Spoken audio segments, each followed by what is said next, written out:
Yo guys, I am back with another video. Although my tripod is really messed up, but I honestly don't really care too much. OCD people will complain. Okay, this should be alright, I think. Yeah. Last video I did, I was like, Alliance Inside training out begins. And in the meantime, so that was Saturday. Then I went to locals, and I did the absolute worst I have ever done in any locals ever since I started playing. Like even worse than my first locals. So I have no idea what happened. I just lost all my dice rolls and got blown out, and yeah. I wasn't really feeling very sharp either, so I kind of had the feeling at the beginning of the day that it wouldn't go well. And I was feeling very tired and also just like mentally exhausted. So I feel like maybe that's why. And also I will also say that as much as I love White Forest, I am getting a bit tired of playing a combo deck that is so reliant on winning the die roll. Not that you cannot win games going second with White Forest, but it's usually not because of the White Forest cards, usually because of, non-engine and Asamina cards and stuff like that. And also, like in Supreme Darkness format, like the current build,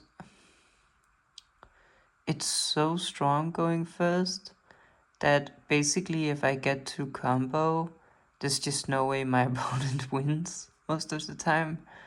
And it's not even like particularly close. So you go from like, okay, you lose the die roll and you get comboed, like I got comboed by Mermail. Then game 2 you go first and you just absolutely obliterate them. And then game 3 you go second again and you just lose because the White Forest cards are not very good going second. And that pattern has, not gonna lie, been frustrating me a bit. So today I just wanted to talk about Alliance Inside cards, and what I'm hoping to do is I really want to make the deck less of a combo slob deck, which is like maybe a bit hard because you can do so much comboing with White Forest, but I just really want it to be not. I don't get me wrong, I like the White Forest combos, but it would be fine if we can dial down the ceiling a little bit in exchange for more going second power. Like I would honestly take that any day of the week, because I am a bit tired of doing an unbeatable combo every time I go first and then going every time I go second just be like crazy unfavored. And I know that that's how Yu-Gi-Oh is. Like for the majority of decks, you're always gonna be more favored when you go first than when you go second, right? Unless you play like Empire or whatever. But I just honestly, when I look at the decks like the new Blue Eyes deck, or the Fire King deck, and even the Racial deck, I'm so jealous of like Racial X, right? They just have an engine card that is a board breaker and a starter at the same time. And it's not even like you just send the aggregator it's just an inherent summon. It's not even an activated effect in the hand to summon itself. You just inherent summon the sending the aggregator, and you instantly get, the unsummon effect to search and the aggregator to negate something on the field. Like, it's just like, it's such a good card going second, and I just wish that we had anything that was like just a little bit in that sense. Like, the closest thing we get to it is like the Abel Stars, summon the Abel Stars by sending the Black Goat Labs. That's like the closest thing we get to going second power, and that's like a 2-card combination, and yeah. So I was actually I did terribly on Saturday, but I didn't really feel it was because of my deck, or in the sense that I felt like I was just feeling off that day. I wasn't really playing super good either. And I just like I lost to time in a game that I should have won, just because my opponent had Gaga Cowboy, and he played like took an 8 minutes on his turn, and then his final action was a Gaga Cowboy, and yeah, this is like, I guess it was a bit of a disappointing locals, maybe my most disappointing locals so far, not gonna lie. But I guess that's just the game sometimes, and I would say I still overall had a great time. Most of the time I just really like the people and just the experience of playing the game. But I am going to a regional on Sunday, and I would obviously like to do well, but I don't know, after last after last locals, I'm just feeling like, I don't know. I don't want to stress out about it, at least. I want to go and I want to try my best, but I am not going to be stressed out about performing well. Not after YCS Birmingham, not after last week's locals. I don't think there's anything in particular wrong with my deck. I mean, obviously, there's always some things you can do better on optimize in terms of deck building. Most of the time, that's the case, right? But I don't really have too many things that I would want to change from my current build. So I'm not gonna spend a ton of time testing out my Supreme Darkness build, because I'm already pretty happy with how it is, and I'm ready to spend some time preparing for Alliance Insight, even though I have, a regional this weekend and another regional that I'm going to the next weekend. I just feel like whether I do well or not at those regionals will depend on how well I play, and, obviously also how well my opponents play. I don't think I'll lose a ton of matches because of wrong deck building and stuff like that. Even though I am playing a quote-unquote meme build, I don't think that it's like, what I've started to notice is that spending endless time on these very detailed deck building decisions, the exact lineup for non-engine, or the exact engine lineup, like down to the single individual cards and the ratios of each card. It obviously all matters, but the games that I'm losing because I'm just misplaying.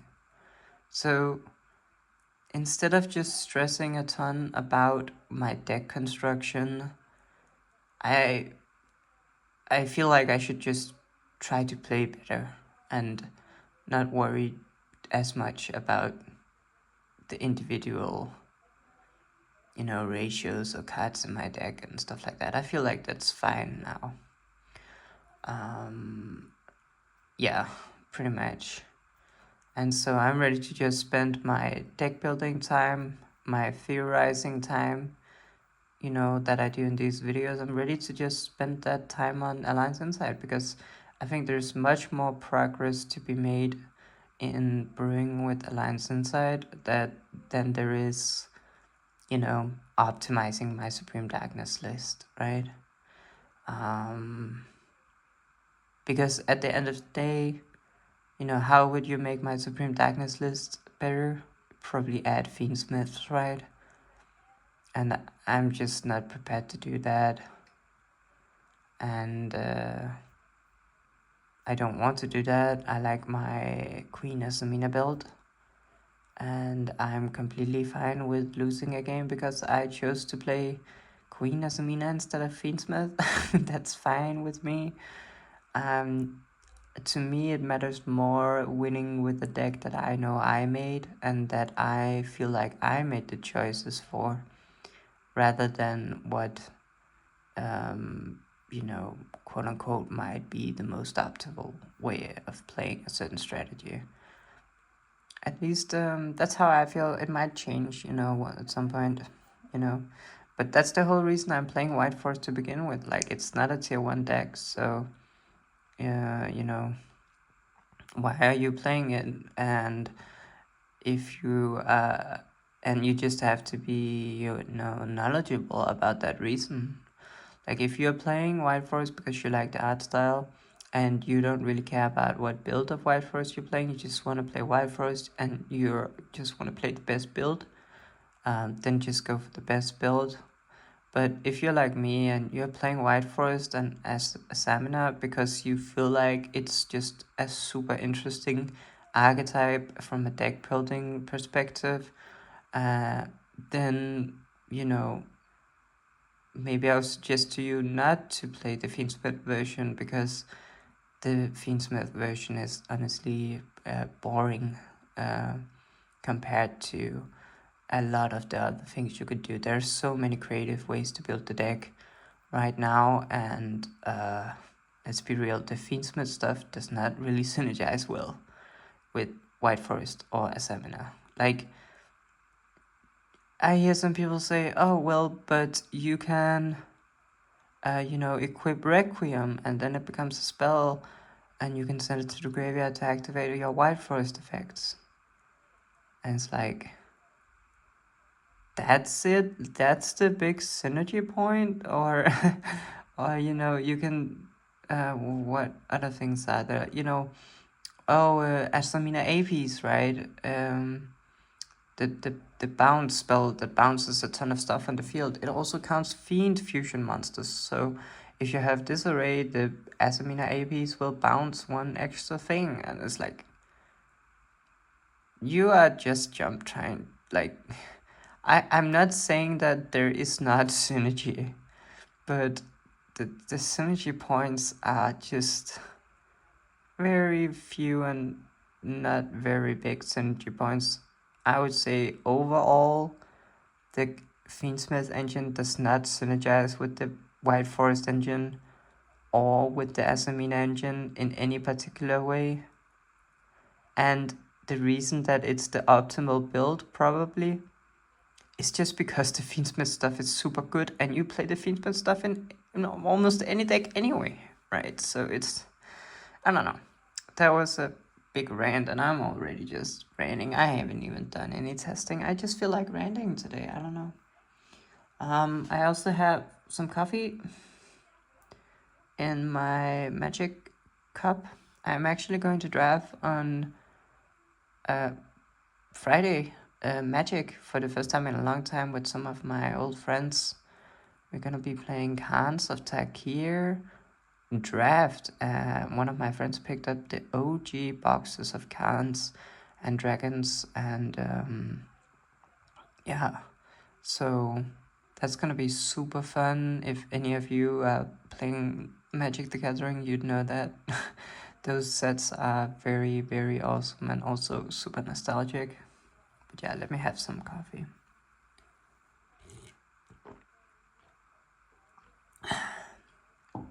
So yeah, overall, I did poorly at my locals, like really badly. I was not feeling it at all. And I was a little bit exhausted and also maybe a bit worn out on the fact that White Forest is just so combo heavy and so good going first. Don't get me wrong, I think the deck is super powerful going first. And it's absolutely atrocious going second. Like, I feel like the Asamina cards can be decent going second. And I feel like Black Witch can sometimes be okay going second. But like, it's so unbelievably hard to just put a tuner and an untuner on the field and do a synchro summon of a White Forest monster. Like, the fact it's crazy that it's like, I don't feel like it's been this hard before. I feel like, using Silvera, the Book of Eclipse, when you are going second, just trying to get a tuner and an untuner on the field so you can make her is a struggle. Like, you need to rely very heavily on your non-engine. And it's almost like your non-engine needs to clear the way completely, because sometimes it's so easy to stop the White Forest cards. Like, especially just preventing a synchro summon is so easy because it's so telegraphed. You normal summon Sylvie, and then you try to get like an LZ on the board or an LZ as a Mina on the board. Or maybe you do it in the other direction, right? You have an LZ on the board, you just want to normal summon the Sylvie, and they can just see it coming from a mile away. Like, it's really hard to pull off, and yeah, it's a bit frustrating, not gonna lie. I wish the White Forest had better cards going second, and I mean, we already know our support, right? We know the support we're getting. And is there anything in the new support from Alliance Insight that really helps us going second? I don't know. In general, I haven't spent a lot of time on the Alliance Insight support, so I won't say for certain as of now, but just at a glance, I don't see much immediately apart from the new Diabell cards. And that was actually going to be what I wanted to talk about today, because I did actually have a chance.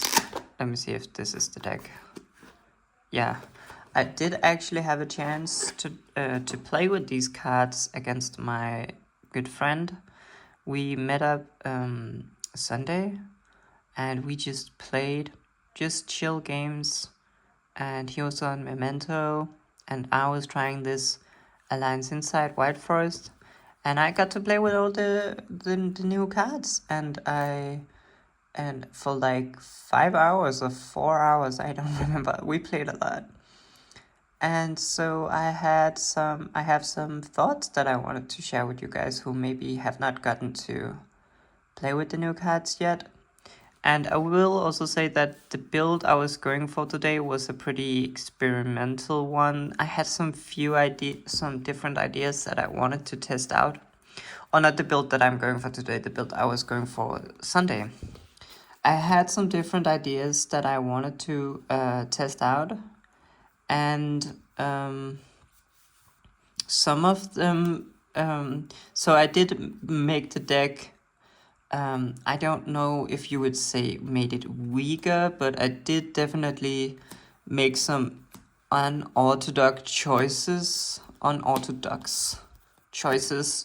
just to see, how would something that beforehand maybe was a bit, whoa, you can't do that. How would that go with the new support? And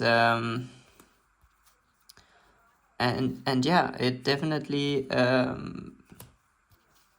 was an eye opener. And for non-engine, I just played 15 non-engine. I just played Vela. I just put some random non-engine, and to be honest, I just played Vela, Ash, Imperm, Nibiru. Is that 15 even? I think maybe it's only 12. Like this. Yeah, it's only 12. So I was only playing 12 non-engine. And that was also, I guess, in part because I wanted to test out playing Rainbow Bridge package with Chicken Game. And because of the new field spell, right? So you can just get the field spell all the time. And I did actually lose 2 games just because I drew 2 rainbow bridges and no cards that could send them to the graveyard. So I guess my first sort of feedback point about this is that I probably don't think that you need to play this rainbow engine, rainbow bridge like package. Because even though in principle it is really strong to be able to send this to the graveyard for cost, either for White Forest monster or for the Black Witch, and then just get access to your field spell, or if you already have your field spell, you can just get a chicken game. And you also get the Crystal Beast Kobold Eagle as a monster you can tribute for your Deception even. So it is, of course, insane advantage. Like, it's like a +2 that you get from just sending this to the graveyard for cost. And it is obviously pretty insane. I would maybe consider playing it in the side deck, to be honest, as a going first option, because it is that crazy, right? If you can play, then it's completely crazy. But the thing is that I noticed is that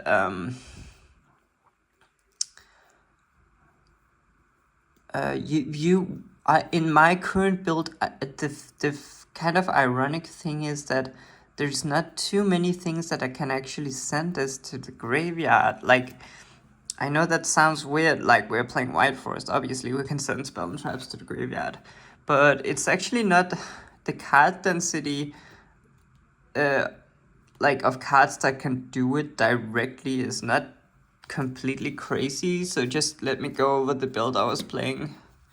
Like, I was playing triple field spell and triple Sylvie and triple Elset. And the Diabelsa, new White Forest monster. And then I was also playing 1 Tails and 1 Esamine Elset. And then for the non-White Forest stuff, I guess, I was playing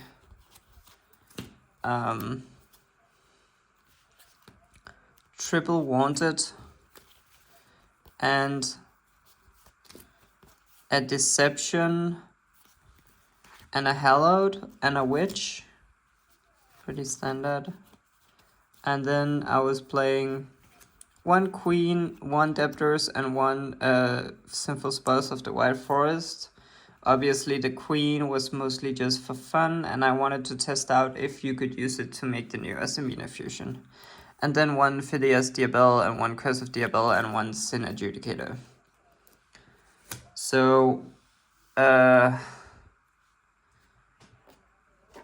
this was like a lot of engine, right? But it was basically I decided on these 24, and then I was just like, I couldn't figure out what non-engine to play, so I was just like, oh, let me just try putting in some rainbow bridges and see how that works. And the thing is that I just don't necessarily feel like you need the rainbow bridges, even though it's a very powerful card. It's mostly good when you go second, because, well, the field spell is not necessarily going to help you that much when you go. No, I mean it's mostly good when going first. Sorry. And the reason that I don't think that it's maybe particularly good going second is that, the field spell is already maybe a bit iffy, and they might be able to deal with the field spell when you go second. And cards like Chicken Game, same thing. And then getting the Kobold Eagle might not, be too crazy either when you go second. And also, if you draw multiple Rainbow Bridges and you are playing a lot of non-engine, then you are just placing your bets that you have final card in hand. Like if you draw, I had a lot of hands actually, or not a lot of hands, I guess, but like where I had 2 non-engine pieces and then 2 Rainbow Bridges, and I would just pray to God that my final card was something that could send a Rainbow Bridge. And when you look at it, it's like your Diabellstar and your Elset is basically the cards you're looking at, and I guess the new Diabellstar also. So it's like 3 Wanted, 3 Elset, and 1 Diabellstar, 1 Diabellstar. That's like 8 cards. And then you can maybe count the Sylvie or the Witches of the White Forest as well, if you want to, like if you think they will resolve also. So maybe it's more like 14 cards. But and then maybe you could also count the Philias Diabell, because you can use it to go get the new Diabellstar. So maybe 15 cards. So 15 cards that can send these to the graveyard, which sounds like a lot, but the odds are pretty much the same as your chance of drawing, a starter, right? Because these are like all your starters. Like pretty much these are all your starters, except maybe Diabellstar is not that great of a starter, and just Diabellstar alone is maybe not also an insane starter. But still, it's like if you just look at these cards as your starters, basically, so you have quite a lot, right? But then the question, if you see the overlap, is that the overlap between the cards that are good with Rainbow Bridge and the cards that are your starters is almost like a complete overlap. So in reality, you're asking yourself, for Rainbow Bridge to be good, I want to see it together with a starter. And if you can see why that maybe is logically a bit shaky, is that normally we already count the starter as our like win condition, right? Like we need to see the starter to be able to play. And so if you Rainbow Bridge basically says, I need to be able to play for it to be good. And I guess that was a very long-winded way of coming to a pretty simple conclusion, because anybody could probably tell you that about Rainbow Bridge. But what I'm trying to say is that you need to already be able to play for it to be good. And it doesn't help you play if you can't play. So given that our deck is already very powerful going first, and we have a ton of extenders, I don't feel like it's very super hard to explain, at least to myself, because when I just look at Rainbow Bridge and I think of it getting, sending it to the graveyard and getting the field spell, it just seems so unbelievably powerful. And maybe it is, and maybe I was just unlucky. It's just that when I played, it either, it was stuck in my hand quite a bit. Not gonna lie, it was stuck in my hand quite a bit. And I was looking at it and being like, oh, I would actually wish that this was just a terraforming a lot of the time.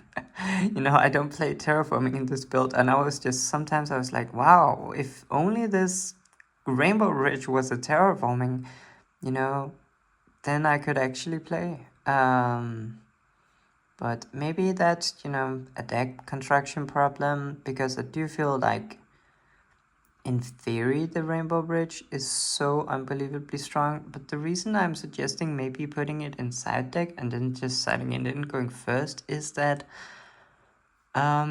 you already have a lot of we already have a lot of cards we want to play in this deck. Like there's a lot of good options for playable cards now, so we're not like at the point we were in, say, Infinite Forbidden, where we're just like, oh, we just need more cards to put in our deck because we only have a few starters and that's it, right? Like now we have a ton of different opportunities. So I do feel like using these slots, even if you were to use them on engine, right? I feel like there is just some in archetype engine that we could put in instead, and it would be better. So yeah, that was a long talk about Rainbow Bridge. Definitely a super powerful card with the new field spell, but maybe it's just a bit overkill, and maybe it's a bit win more in the sense that, well, if you already have a starter, then maybe you don't need this. Although it is still a powerful extender, right? If you can, open Ilset and send this to the graveyard, then you can play through, definitely play through a hand trap, maybe multiple hand traps.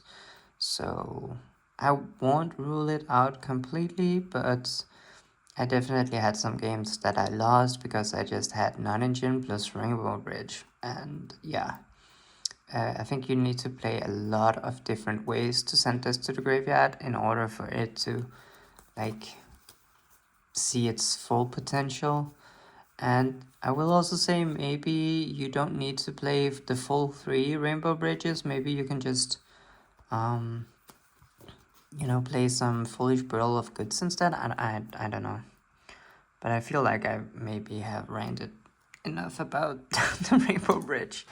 So let's just move on, although I did not really reach any mind-blowing conclusions about the card. I just in general had a feeling that it was not really needed, and I would probably rather play some engine cards instead. And I guess we could talk about what that would be, because if you look at this, you might notice that I did omit some very popular cards. I think the first one that I omitted, which was like kind of big, is the Rusia, right? I didn't play Rusia, and I was like, we have been playing Rusia for so long. Just the one of Rusia and sometimes the two of Rusia. We have been playing that for so long that I just felt like, hey, maybe I should just try to cut it. Even though I don't think that it's correct to cut it, maybe I should just try to cut it and see what happens. Because sometimes you need to kill your darlings, right? You need to make some choices that you don't initially agree with just to see how it pans out, because there's always the opportunity for you to be surprised in a good way. So nothing is off the table when it comes to deck building, and that means that nothing is on the table either. There are no cards. I just hate the concept of, mandatory cards. I don't like when people say that, oh, this card is mandatory and you have to play it. And sometimes they even go further and be like, this is a mandatory free if you have to play it, right? It's like, even though it might be correct what they're saying in that this is the most optimal way, no doubt, I just don't like the mentality of, I think it's close-minded to say that stuff is mandatory. Because it's obviously wrong, right? There is no rules in Yu-Gi-Oh! About deck building. There are no cards that are mandatory. And sometimes you need to understand that in order to evolve your deck building skills. And in order to try new things, right? You need to try to make big changes and see what sticks. And if you are caught in the whole, oh, this card is mandatory, this is mandatory, this is mandatory, this is mandatory, then maybe you never will try new stuff and you never will find that new build. Because that new build would require you to change too many cards out that are quote unquote mandatory. So yeah. I tried without Russia. Initial impression was that it's like there are definitely times I wish I had it, but it's also not the most necessary card in the game. And that's probably because there's another card I'm not playing here, and that's of course Estella. And I cut Estella just to see what would happen, because I've seen, like, this is basically taking inspiration from, you know, what I like to call the stuck OCG lists. You know, the just complete and utter overload of very similar OCG lists. And I just wanted to try that with a bit of, you know, experimental cards in it. And a lot of those decks do not play Estella. And so I just wanted to try, okay, what happens if I don't play Estella? And well, what happened is that I can totally see why you wouldn't play Estella. Like, I'm not saying that that is wrong to do at all. But one very important thing I noticed is that if you are not playing Estella, it's very hard to make anything more than, you know, the Diabelle as your synchro when you are under the field spell. Like, when you open the field spell and you lock yourself out of Asamina, if you then don't have Estella, or you're just not going for the Estella line because it is of course pretty vulnerable, there are certain cards that you just cannot make, really. And one of them is, I was looking at Mystic Mystery of the Wild Forest and Herald of the Arclight in particular, because of course the witches, the field spell makes it so that you can turn any Wild Forest monster on your field into a tuner.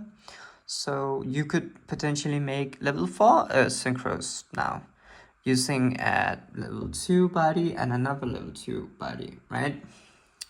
And my idea with that was that if we open with the field spell, we have an elephant in the room here that says that normally we can make Ilya Sylvia to play around Nibiru. But when we are forced to open the field spell, we can obviously not make the Ilya Sylvia. And so we don't really have anything to protect us against Nibiru. And so I was thinking, well, maybe Herald of the Arclight is what can protect us against Nibiru. Because you could, in theory, make this going first when you open the field spell. And in the same vein, I was also thinking, hey, Mystic Mystery, obviously this is most of the time, as far as I know, something that you summon on your opponent's turn using either Diabelle or Diabelle's are the Sin Adjudicator, right? Because those can summon it out, basically. And so I don't think you would normally make this on your own turn, but I was curious about the possibilities of making it on your own turn and just having it as an endboard piece. And I felt like my idea is that one of the merits with the Mystic Mystery of the White Forest is that you can place 2 White Forest monsters from your graveyard in your spell trap zones. And I had the feeling that maybe that would actually be something that could help you play. Like, for example, we obviously have the Snake-Eyed Damned Dragon that you can summon if you do that. But not only that, I was just thinking, hey, it would be interesting to explore the possibilities of making Mystic Mystery on your own turn and seeing if there are merits to it. And I will definitely be exploring that. But I guess it would, of course, be something that you'd make over Herald of the Arclight then. But yeah, you could maybe make a decision based on how likely you feel like your opponent is to be on Nibiru or whatever. But let me tell you, that did not come up at all. And the reason is that you pretty much cannot make these on your own turn without a Stella. Because using this very minimal package of White Forest monsters, you just have access to 2 level 2 bodies in your whole combo. You have access to LZ, and you have access to Asamina LZ. And you need both of those bodies to make, of course, Diabell. So you never, ever, ever, ever have 2 extra spare level 2 bodies for any of these fancy synchro plays. That's just not happening in this build.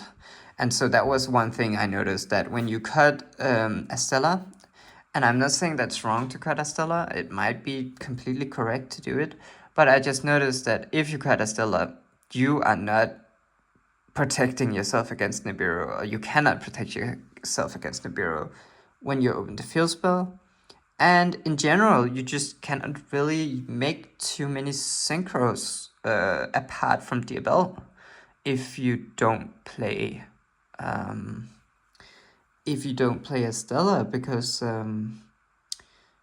you just only have access to 2 level 2 bodies. And apart from maybe using a Diabelso, which is a level 8, together with your second Sylvie, when you summon Sylvie back from the graveyard, you could of course make a level 12 synchro, right? So you can definitely make more synchros than just Diabell, even if you don't play Estella. But making level 6s and making level 4s in particular is very tough if you don't play Estella. And so, yeah, that was one of my sort of experiences with the field spell. And my other experience with the field spell was that if you open the field spell, Wanted and Witch suddenly becomes a lot less attractive, to be honest. And it's not necessarily just because you can't summon your Asamina, although that is obvious, the obvious reason. But it's also stuff like, just getting another simple spells cards in your graveyard so that you can activate Wanted to get a draw is actually, it didn't come up for me really, because you like under the field spell, like when you can't summon Asamina monsters, you can go Wanted, you can search Witch, then you could go for Deception and add Debtors in order to fusion some of the Asamina monsters on your opponent's turn. And you could also just set the fusion spell if you haven't got access to it already. Or, I'm not playing it right now, but you could set something like Betrayal, right? And so you'd have an Omni Negate up if you end on the Black Witch. But the issue is that neither of those things actually put a simple spoils card in your spell trap in your graveyard on your own turn. So you cannot activate Wanted. And if you don't get the Wanted draw, then I feel like Black Witch becomes a lot worse, because then you are pretty much just going neg 1 when you're summoning her. And so I was a bit frustrated by that, not gonna lie. And I feel like it definitely is, it made the whole thing a lot more awkward, and I'm sure there's a deck building solution to it and stuff like that. But when I was using Asamina set as synchro material and I'm adding a simple spell, it's like I was even considering maybe just not going through Wanted and just, adding Deception or adding to get debtors and just end on this, or maybe just adding the fusion spell and having that, and just not bothering with the black witch, right? So that was definitely awkward. And of course, another thing is that when I weren't forced to use the fusion spell, the field spell, and I could just use it later, the deck is completely nuts because you can basically do. You can do so much. I even had a time where I had too many boss monsters I could summon. Like, I just had too many things I could do. It was completely ridiculous. It's like I was having Saint and Diabel and Moragina and Ilia Sylvia and also ending on the Sin Adjudicator and also having Diabel Star maybe in hand. And I even also had the new Asamina, just regular Asamina level 12 fusion. And I didn't have enough space to summon anymore. I also had the opportunity to go into the Execute Dragon. And I just didn't have enough space, right? And then what happened is that I passed a turn and my opponent, he baited out my Omni and then he did a Raigeki. And I was like, if I had just ended on Diabelsa, which protects your monsters from destruction effects, that Raigeki would have done nothing. But I had too much stuff that I wanted to end on, so that I didn't even end on the Diabelsi. So it was a bit night and day when you open the field spell and you can do honestly a good combo, right? I'm not saying that the combo under the field spell is bad by any means, because you still end on like a very nice board. It's just not a crazy FTK, right? It's just that you can still make Diabel, make Sin Adjudicator, even end on Diabelsa if you don't want to make a Synchro 12. You can even also end on Diabel Star with something like the Betrayal set for an Omni on the opponent's turn. And maybe something like Woes and the fusion spell, like Sinful Spells of the White Forest. You can still end on, I feel like, a totally respectable end board when you just go open field spell.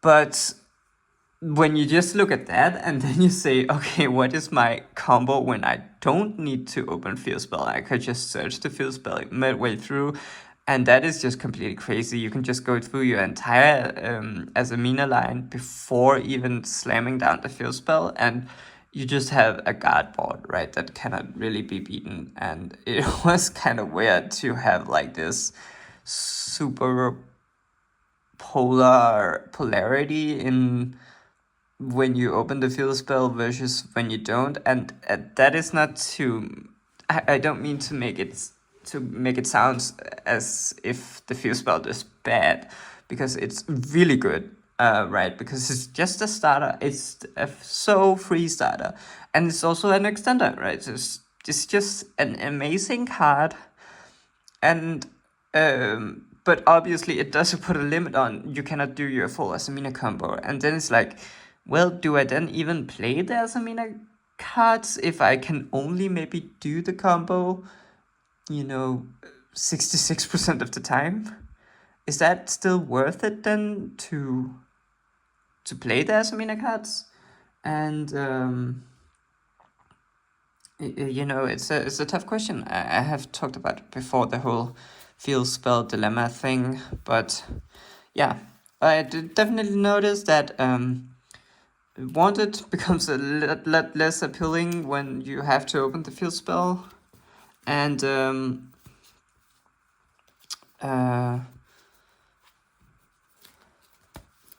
also that you cannot really do protect yourself against Nibiru, at least not that I know of. Maybe there is something I don't know of, but I don't immediately see a way to protect yourself from Nibiru when you open the field spell and you don't play a Stella in your deck. It's like you just can't really make an Omni or a monster effect negation if you don't play a Stella, without giving up your Diabell, basically. Maybe I'm, maybe there's something I'm not aware of, but I could not, at least at the OCG's list I have been looking at, I could not necessarily see any Nibiru protection extra deck monsters that you could go into under the field spell and without a Stella. But yeah. So I was thinking of what I wanted to do today, this is like a 50-minute introduction. Let me just take some coffee.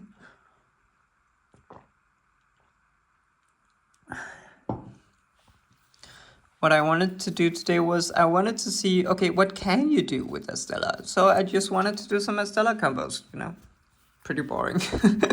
But that's pretty much what I wanted to do. And I was thinking, hey, let's try to just take this Rainbow Bridge stuff out and put in some Estellas.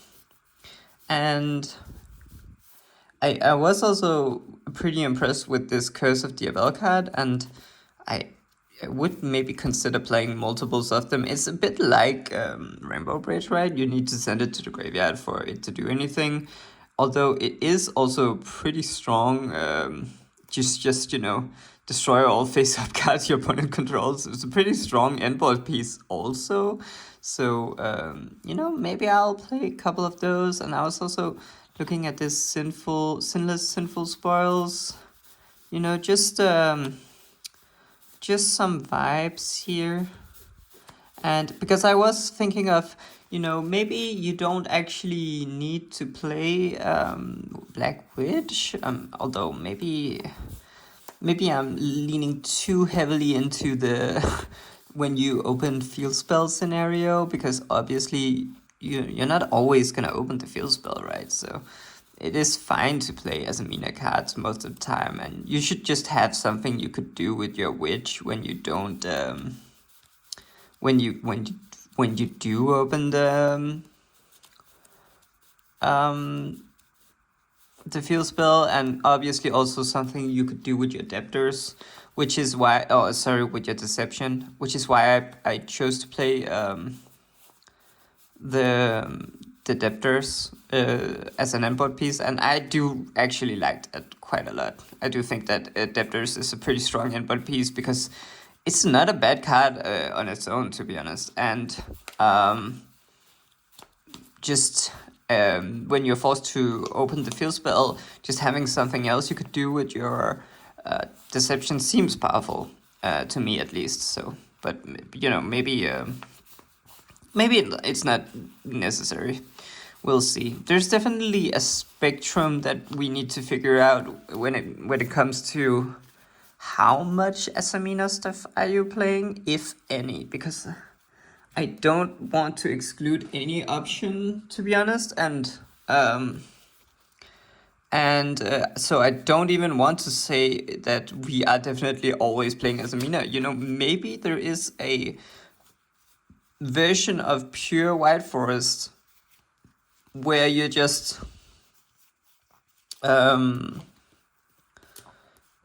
playing like Infinite Forbidden style White Forest with the new field spell, and just playing a bunch of non-engine, and then having a more sort of control deck. Maybe you still play what people in the OCG do is that they most of them are still playing the Mauricio Lago and the Ilias Sevilla just to get the Omni, but then there's a lot of people not playing Saint and stuff like that, so maybe you don't need to play Saint. So maybe it's correct just to play a small Asamina engine and use it if you're not forced to open the field spell. Let me just see here. I'm confusing myself by talking while driving, I was about to say. Although I'm not driving, I'm just sitting here. But let's just try to take out this, put in this,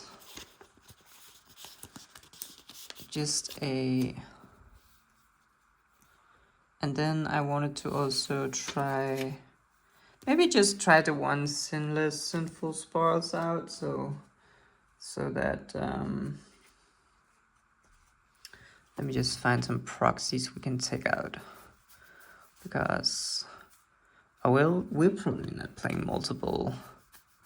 We're probably not playing multiple Diabell Stars anytime soon. That does not seem like it's worthwhile.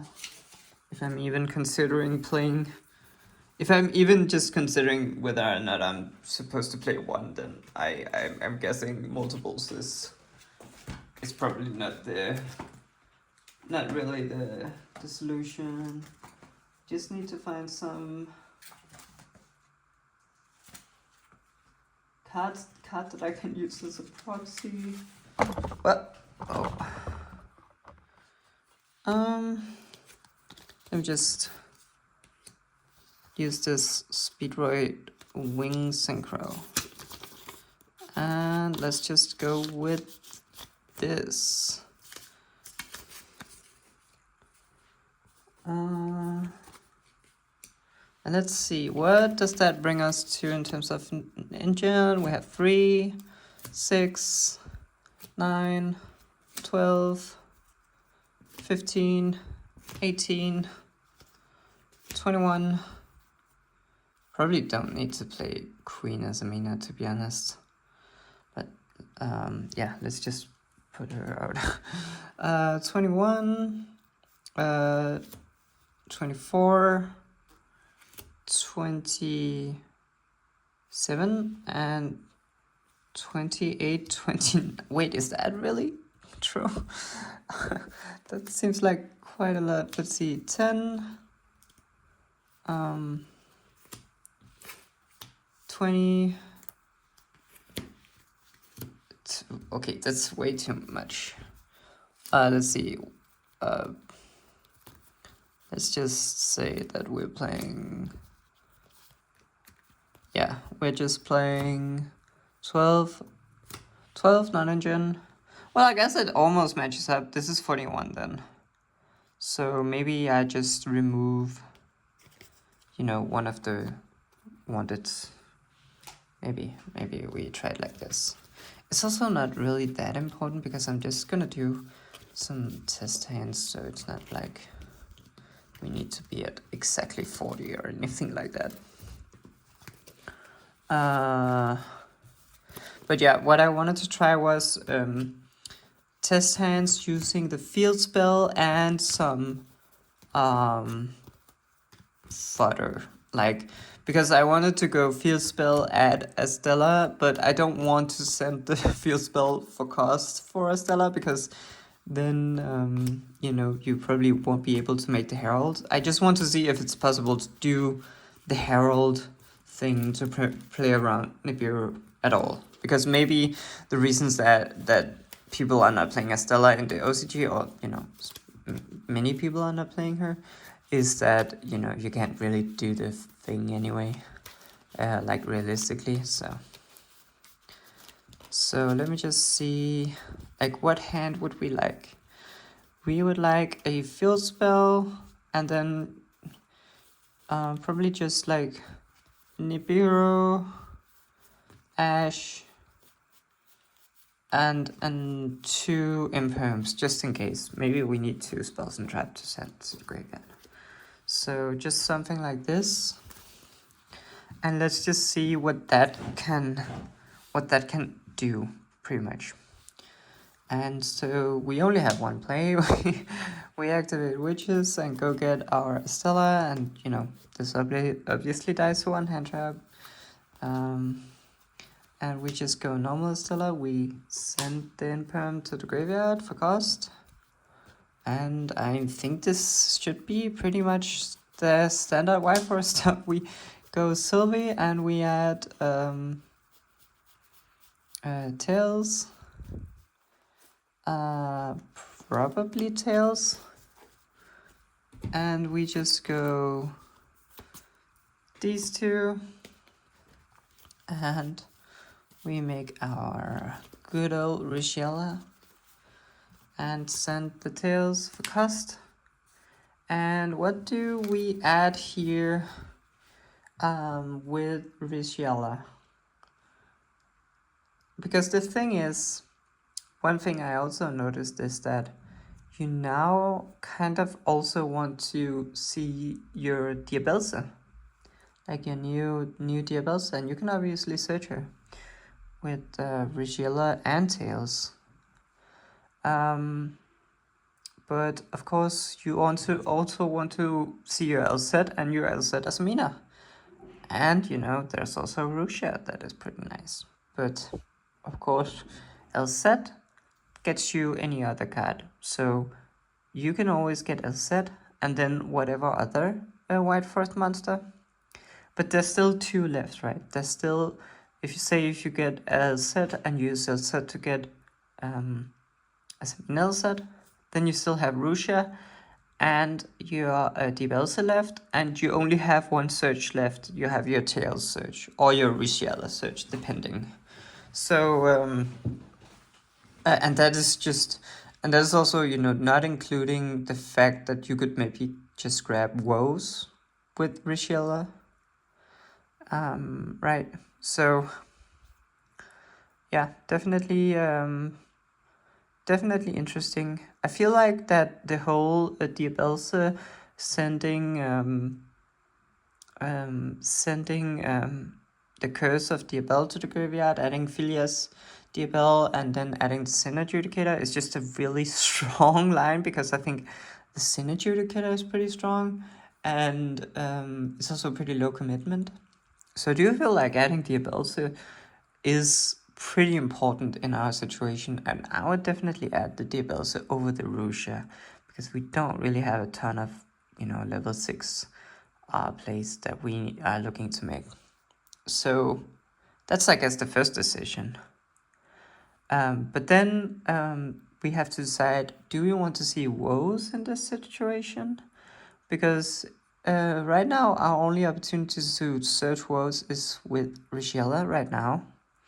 And what are we giving up if we are doing that? We are giving up one of either Asmina LZ or Diabelsa, right? Under the assumption that we always add LZ with tails, and we can add any of the 2 with LZ. So we just have to decide, do we rather want Woes or do we rather want the second of the 2? And I feel like we have already kind of established that you know, the Diabelsa is pretty strong. But I do also think that the Asmina set is a bunch of advantages as well, right? So, and I do think that we need to add the Asmina set if we want to make this Herald thing, because we need 4 level 2 bodies to do that. So let's just do that. So I'm just gonna add set here. And then, you know, the tails will come back, and Estella will come back. And now in this situation, we are on 1, 2, 3, 4 summons, I guess. So, yeah, I mean,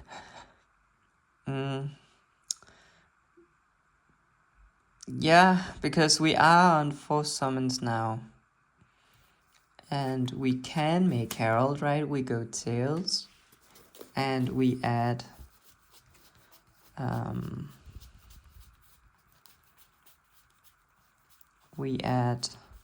Asmina set, and then we go Asmina set summon. But now we are on 5 summons, and now we will get nipped.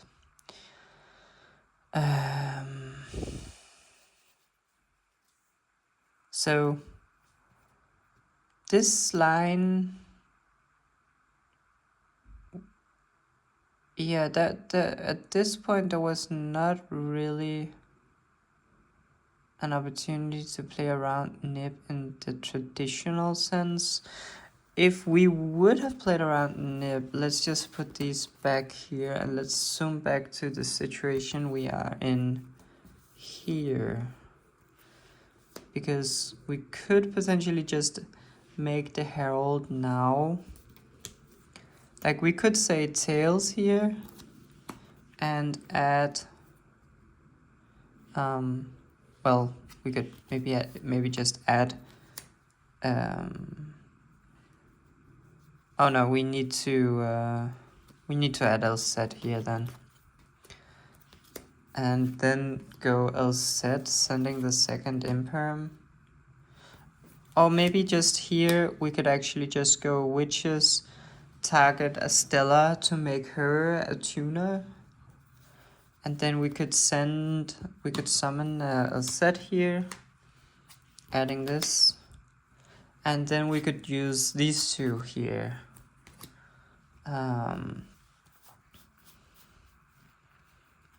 To make Herald. And that would be our fourth summon. So then we could go summon as a Minel set and use these two to make Rigella.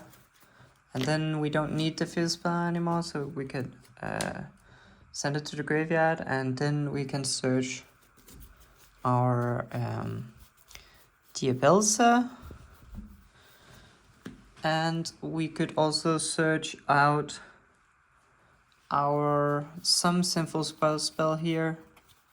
Maybe the fusion spell, just to keep it simple. Because we do also need something to send to the graveyard with Diabelsa. Although we do get an add back here. But yeah, let's just let's maybe just keep it simple for now. And then we have Estella, which will come back. And we can do these two for Diabel. And just grab back one of our imperms. Then we can summon Diabelsa by sending this Sinful Spouse of the White Forest. And we can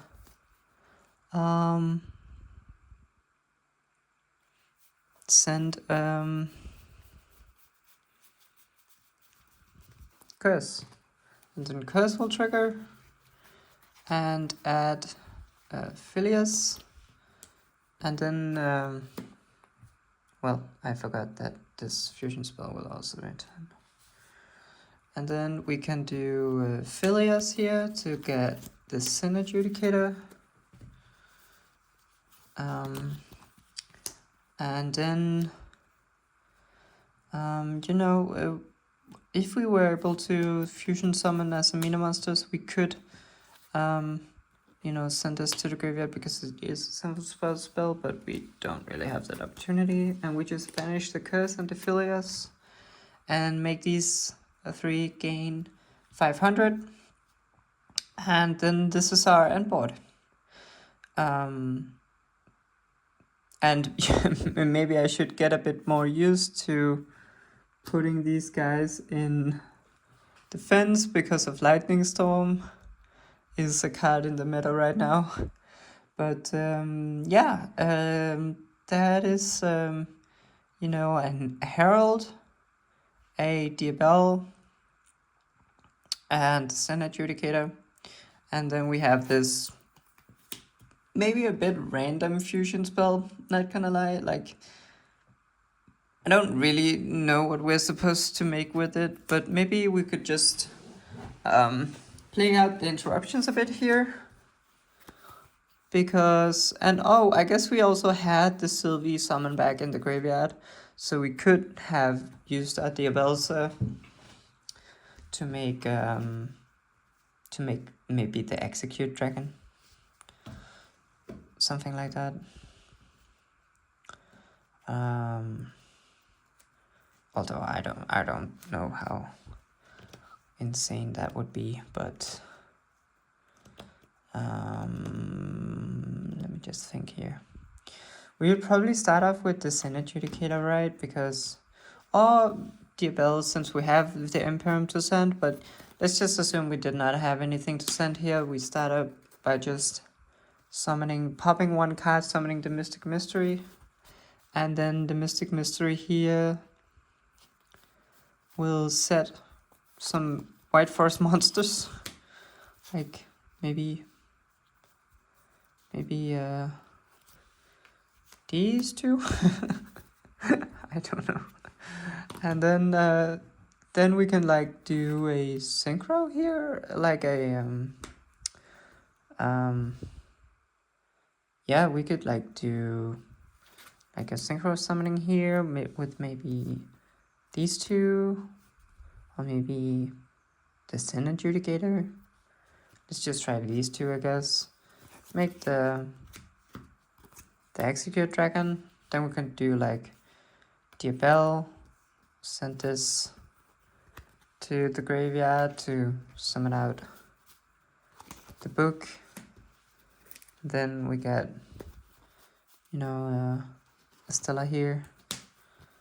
And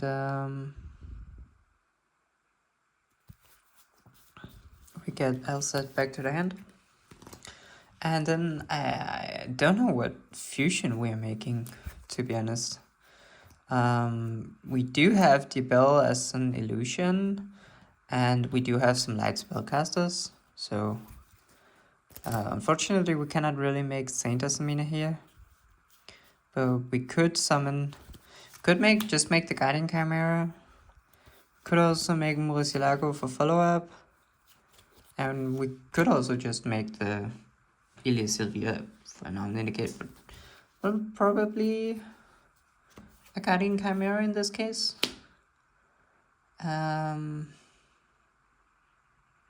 Yeah. I don't know how optimal any of this is, to be honest. But it seems like it's pretty strong, right? I mean, how much more do you need? Like, this is a lot of interruptions, I feel like. And we were able to make the Herald also, you know, under Nibiru, before Nibiru rather. So I think that has value. I think that is something that I think is valuable, and I know that we took a risk in choosing Estella. We definitely took a risk. You always take a risk when you normal summon Estella. But the alternative, let's maybe look at the alternative where we don't use Estella at all, because in that scenario, I don't think it's. I'm feeling pretty convinced that it's not. In saying that it is not possible to play around Nibiru. And so, you know, this was our hand. And we just start with the fieldspell. And then, you know, we'll just add Elset probably. And we'll just set the Infinite Impermanence to the graveyard, summon Elset. And, you know, add Sylvie. I'll just add Tails, and we just go these two and summon out Rigiella, and then sending this Tails to the graveyard. And we'll probably have to, you know, add the Asamina set probably. And then the Tails would set itself back, and we summon Asamina set. We use these two here, you know, just to make Diabell. And we go Diabell, add back this Infinite Impermanence, and we go as Mina set, add this fusion spell. We just activate the Tails, add the Diabell C, and we go Diabell C, send this fusion spell to the graveyard in order to summon itself. New chain, the fusion spell will set itself. Diabell also will send this curse of Diabell. Curse state Diabell will trigger. Will activate Fierce. Will activate we'll add the Sin Adjudicator, and we'll just summon out the Sin Adjudicator by banishing these two, and that's it. And then maybe we could say, okay, in that case, let's just summon this back and maybe go into a synchro, maybe go into a synchro 12 here, or maybe just you know, keep the bodies, because you can always do, you know, if you just save this Sylvie in the graveyard, then, you know, during your opponent's turn, you can summon her back, and that will trigger the L set to add back, and you have a Guiding Chimera, right? Or you just even have, you know, some fusion these two into an Ilias Severe, right? So, you know. But yeah, let's just roll this back quickly. Just having this. And you'll notice that, you know, this is pretty much the same, except that we have one more card in our hand, which is obviously really great if that was like non-engine. In this case, it was like an extra infinite permanence, so obviously nice not to have to forgo that. But we obviously also don't have the Herald on the field. We do have the fieldspell still chilling, so you know, whatever that's worth, it protects from battle. It gives battle protection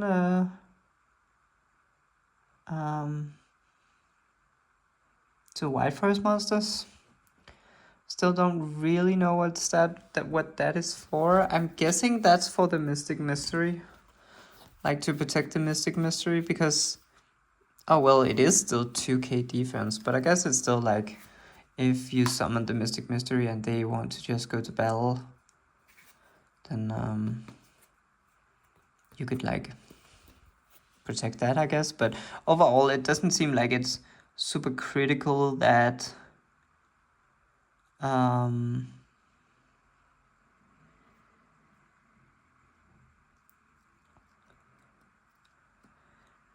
to keep the field spell around, because it only adds on activation, right? So it's not like it will give you a ton of follow-up. I guess it is pretty nice that it gives you battle protection if nothing else, but it only gives you battle protection for your White Forest monsters. But it does give each White Forest monster you control.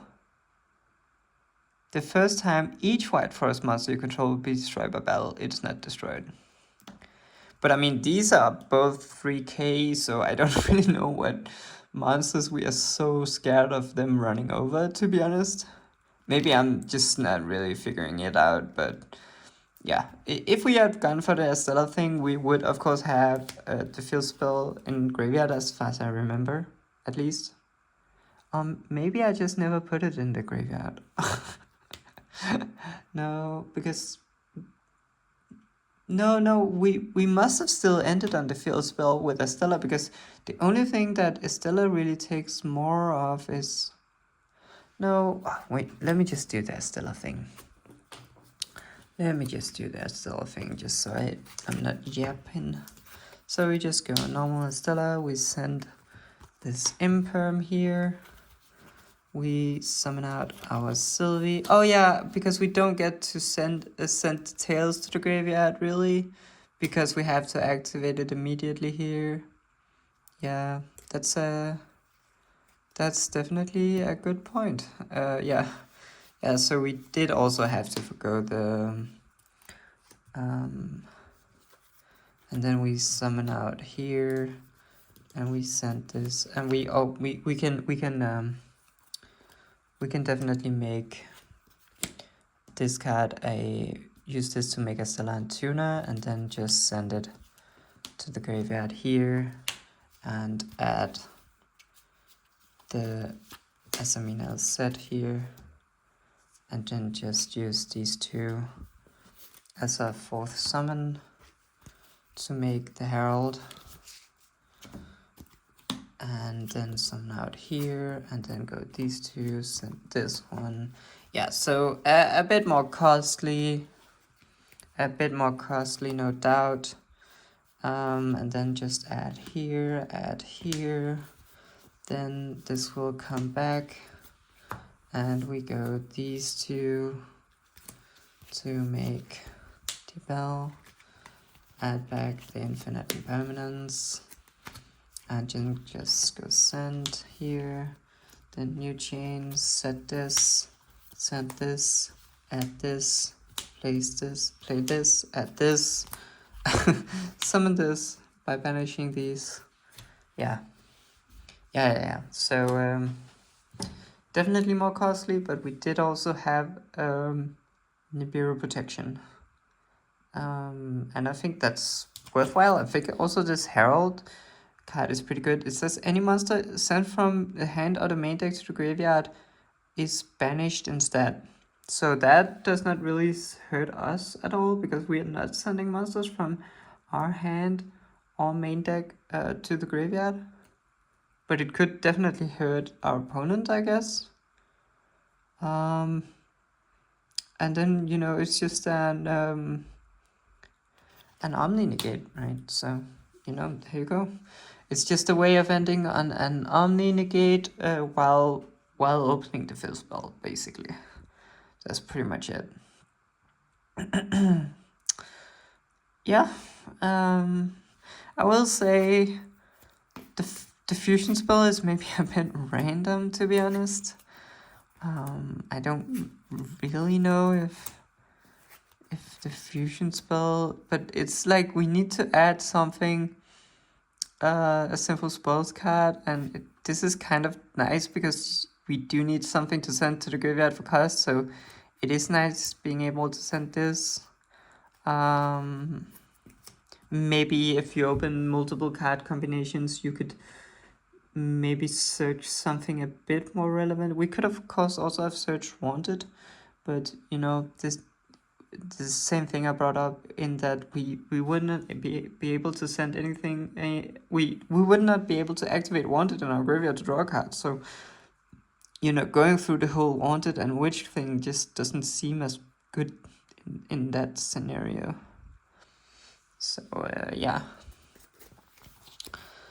And this Sinless Simple Spoils also does not really come back.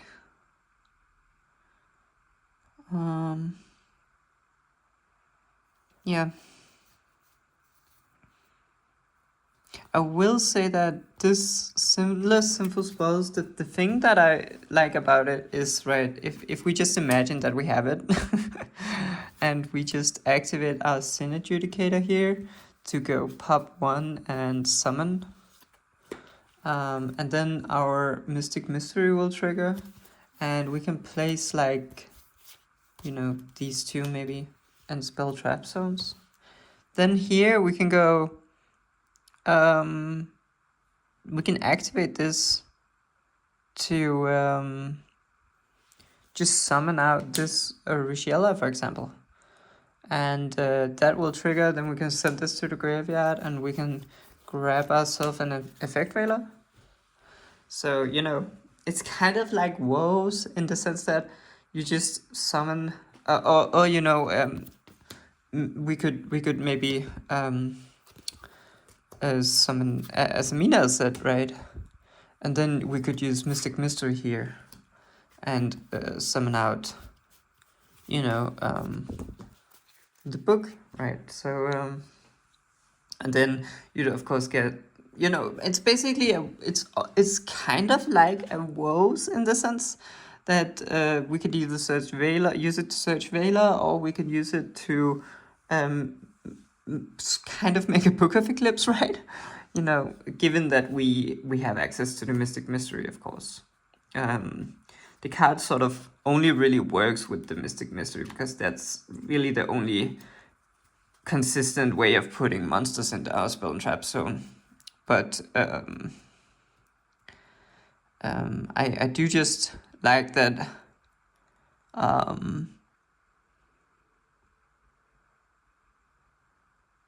I do like that it is kind of pretty nice, pretty nice follow up. And if we just resummon this mystic mystery, like say they kill, maybe we send this Rigella to the graveyard with Diabel, and they kill a bunch of our stuff, and like it gets back to us, and we know we put this mystic mystery back. We add this one out, then maybe Diabel was activated so that we get a Stella back, and maybe I'll set in the hand, and then oh well, I guess we need to access our fieldspell again in order to be able to make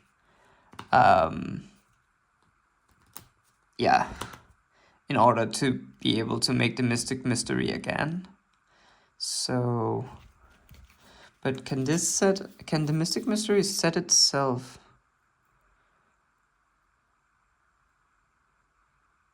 It can, but you need to play multiple in the extra deck, I guess, for that. But in this position, you could, in principle, go through, you could just go through your whole thing. Like you could send back the Diabel. You can make another Diabel, right? You could make this one, and then maybe it's pretty hard to remake Diabel, add back the fieldspell, and then go activate fieldspell in order to add something that could allow you to remake the Mystic Mystery. Maybe it's much more realistic just to go Diabel Star, make Mystic Mystery again, and then say these were still chilling in your graveyard. You can just place these, right? And then use the Sinless Spoils again to just summon out the book again to push for game, or summon out the Rigella again to search more follow-ups, search a Veiler. And so what I wanted to say with this card is that I do think that if you're using a build maybe that really makes a lot of use of this Mystic Mystery card, then maybe Sinful Spoils is actually pretty nice in terms of grind game. Maybe it's kind of like a True Light almost. It can also just revive your Diabel monsters back, so, because another thing is that, of course, regular Diabel is pretty easy to remake, let's be real. It's pretty easy to make again. But Diabelsa, I also noticed that one thing about her is that, unlike the other White Forest monsters, like, it's pretty difficult to get her back from the graveyard, to be honest. Estella, of course, comes back when you send anything spell trap to the graveyard. A set comes back to your hand during your opponent's turn. Both Sylvia and Rusha, of course, just summon themselves back. And then, as Amina said, you do need the Hallowed Asamina, right? But you can shuffle her back with Hallowed Asamina. So for all of the main deck White Forest monsters, and I guess also all of the extra deck White Forest monsters, they are pretty easy to recycle. But Diabelsa, I don't really know how you recycle her, to be honest, because she does not have any effect on her self that states about, getting added back from the graveyard. And so what other ways are there to add her back? Maybe there are some of these Diabel cards. Like Phileas Diabel only adds from the deck. And yeah, maybe there is some card that I'm not aware of that can add her back from the graveyard, Diabelsa, back from the graveyard. But currently I'm not aware of any way of adding her back to the graveyard from the graveyard. And in the same sense, the Sin Adjudicator, you can obviously summon her from the graveyard by banishing a spell and trap. But I experienced like this Sunday is that, maybe apart from the odd infinite impermanence, it's pretty hard to get a trap card in the graveyard to summon her back during your follow-up turn. Because, usually you just play one curse of Diabel and, well, you would need access to Diabelsa again to send another curse. And so that's, even if you played multiple curses in your deck, you're just, moving the goalpost a little bit, because then you're like, okay, well, how do I get my second curse in the deck when the turn gets back to me? And it's like, that question is answered by summoning back Diabelsa, because if you get to her, she can send a new curse, and then you can summon back the Diabelsa, by banishing the curse. And so, but apart from that, like, or maybe you have a Woes of the Wild Forest in your graveyard if you went through that. Of course, you could also search Woes maybe on your own turn, on your follow-up turn, just to send it to the graveyard, or, just to use it as a material for Sin Adjudicator. But, that doesn't feel super great, right? So, yeah, so it's not like even though Diabelsta, the Synergy Adjudicator, just has an effect that you can banish a spell and trap card from your hand or graveyard to special summon this, it's not super trivial to do that.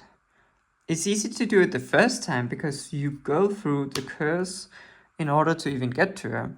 But the second time, when she's just in your graveyard because your opponent's dealt with her or something like that, and you're trying to get her out again, then it's like, it's a bit rough, right? It's not that easy. Like, this time we might have been lucky and had an infinite impermanence in our hand, or in our graveyard. And I will also say that cards like Black God Laughs, you obviously want to banish them for their own effect. And same thing with Rainbow Bridge, right? So it's only really if you have multiple Rainbow Bridges, stuff like that. So it's not like, it's definitely not super trivial to get either Diabelsta or Diabelsta back from the graveyard.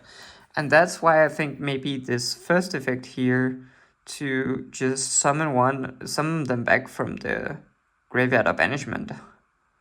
You can just tag one Diabel monster in your graveyard or banishment, discard one card, and if you do special that monster.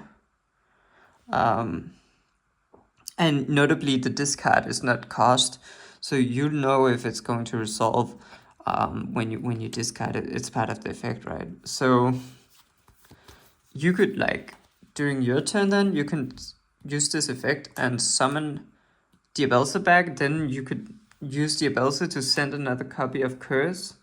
And then, I don't know if you play multiple copies of Phileas Diabel, because then you kind of want multiple level 8 or higher Diabel monsters in your deck. So maybe there is something else that you could send, because this just adds a Diabel spell trap from your deck to your hand. So, maybe you'd want to have some other Diabel spell or trap, I don't know. Or maybe you can just send, because Diabelsa can also send a Sinful Spores trap, right? So maybe you could send a Sinful Spores trap, although I do not really know what that would be, like Betrayal if you play that. You could send it.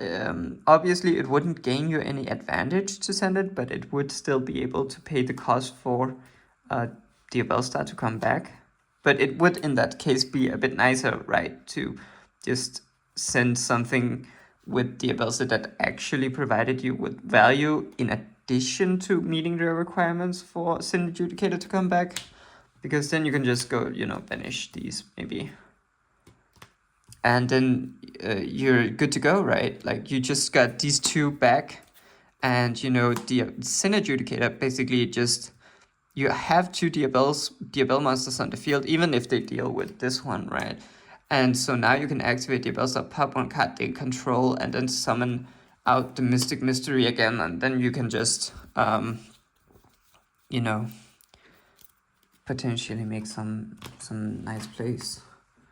You could put this back here, and I don't actually know exactly what you would do, but what I'm getting at is that I think maybe Sinless Sinful Spots is actually a nice sort of grind card. But the question, I guess, is where exactly during the combo do you search it? Maybe it's with Asaminal set. It almost has to be with Asaminal set, right? Because the only other thing that could search it is Black Witch, right? Of course, if you do the Asamina combo, then you can of course just grab her with Rugiela or Rugielago, or yeah. So yeah, I feel like maybe I should just sort of end the video here. What would the topic of this video even be? It would be like the new support and just mainly focusing on the field spell and how to protect against Nibiru. While under the field spell, and also a bit about whether or not Estella is worth playing in the deck. And yeah, I will say that this kind of the field spell combo is actually like, whether or not you go for Estella, I do really like the field spell combo because it's pretty minimalistic, and I do think that the DBL cards, I like DBL Star, the Sin Adjudicator, I think it's a strong import piece. I don't think the combo is like overly long or just like completely FTK at all. Like, it's honestly a pretty nice little combo, not too crazy. And apart from being weak to Nibiru, right, which you can play around by adding Estella, but you know, then you play into a lot of other hand traps, so it's kind of rough, right? But apart from that, I do feel like the Diabell cards provide a lot of grind game and a nice end board. And I do think that maybe playing a version of White Forest that is not, maybe doesn't even have Asamina card, or maybe just only a few Asamina cards, as maybe a bit more like synchro heavy, or maybe just, you know, reliant on getting the Diabell monsters on the field and then just grinding the game out with a bunch of follow-up. I could also see that being pretty decent. And I will also say that I do kind of like the Diabellstar Sin Adjudicator going second. And also the Phileas Diabell, where you can just summon your Diabell monster from the deck if your opponent controls the monster. I do also think that is pretty cool, to be honest. You do obviously need 2 Diabell monsters on the field in order for Sin Adjudicator to also special summon a synchro monster, which is, you know, maybe a bit hard to do. But yeah, I do think this new Diabell focused version of the White Forest deck is pretty cool, and maybe a bit more low to the ground, which I have sort of been wishing for when it comes to White Forest. But, you know, this was only when you open the field spell, and you obviously don't have access to that Mina stuff. Obviously, you can do some crazy combos when you aren't locked by the field spell, and, you know, it's probably not the most games that you are locked by the field spell, let's be real. But what I am curious about is whether or not it's actually worth it to just cut those minicards completely and then just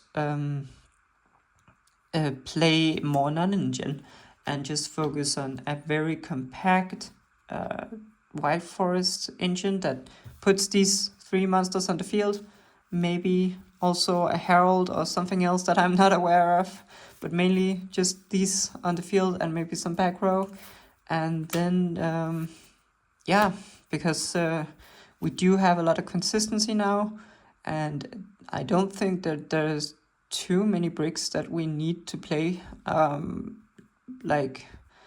I'm thinking about bricks, I'm like, maybe the Curse of Diabell could maybe be seen as a brick, although it's a very favorable brick, right? Because if you just have any way to play, then this just becomes really nice. And so, yeah. Overall, really optimistic about the new support.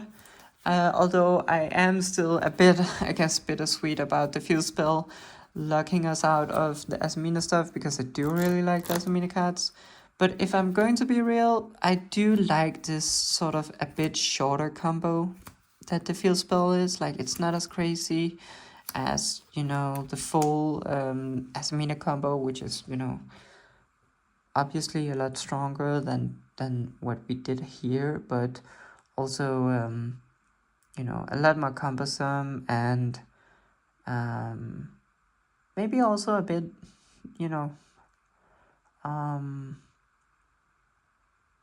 risky. I don't know. I do, however, I do feel pretty convinced that just playing Deception and Hallowed, and maybe then also Debtors, just playing those 3 cards, right?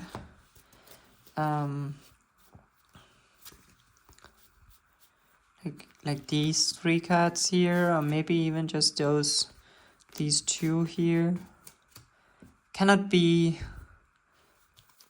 possibly be that bad. The question is whether or not you play Diabell Star or not, and I'm guessing you do, but I'm also guessing that it's maybe also a question about how much non-engine you want to play, right? Because I do feel like when we have a 1-card starter, which the fieldspell is, with 1-card starters you are incentivized to play more non-engine, because you're not as reliant on your combo to resolve.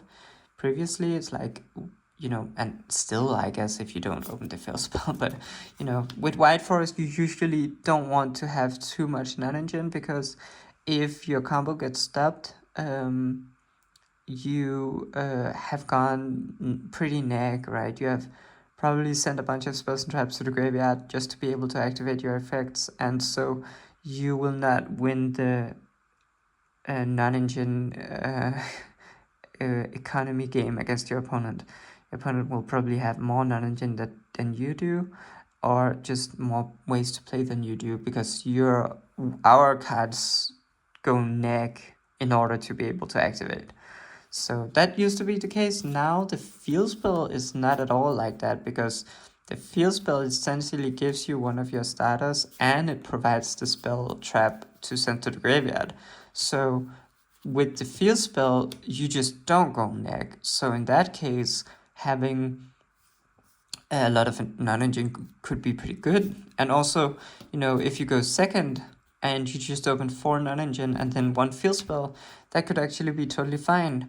Whereas, if you open 4 non-engine and a Stella, right, or an LZ, you were pretty scared back in the day, because then if none of that non-engine were spells and traps, right, if you just had a bunch of monster hand traps, then you just, even if you stop your opponent, you would not be able to play at all.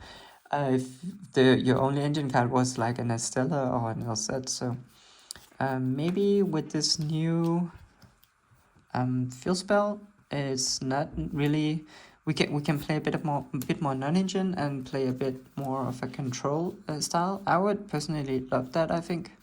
So maybe we just have, there's still a bunch of, one-offs that we are looking at, right? Like, I'm not pretending that we don't have a ton of one-off cards.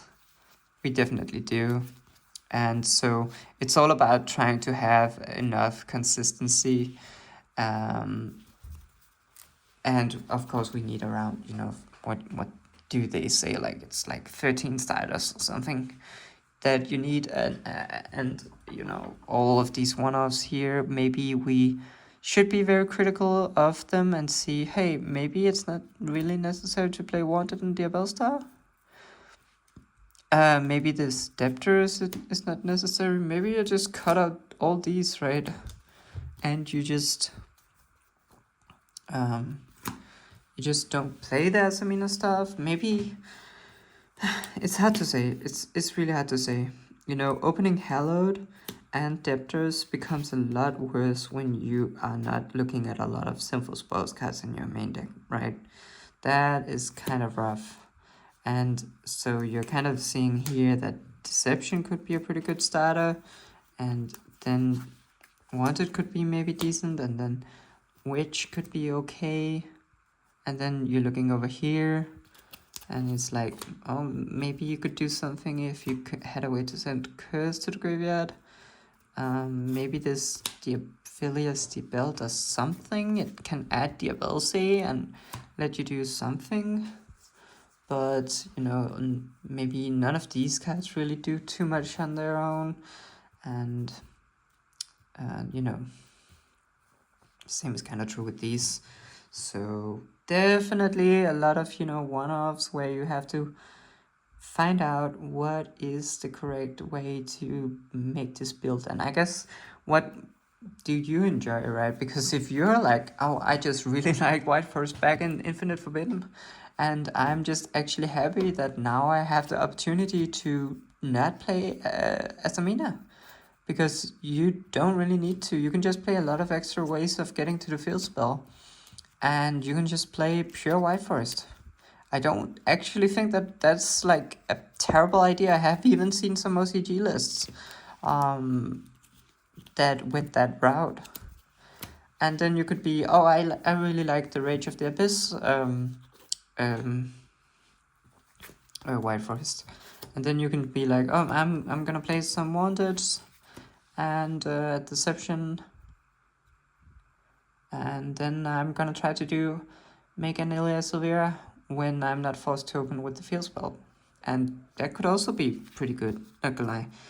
And then you can, maybe you wonder if going more heavy on Asamina is, going for the Saint Asamina, is that really worth it now? Who knows, really? Who knows? I think that there's a lot of arguments to maybe playing some Asamina, but I'm less sure about not playing any Asamina at all, or playing a lot of Asamina, right? I don't think both those options I need to explore a bit more. But this was, a step in the right direction, I feel like. And I'll look forward to making another video. So thank you for watching.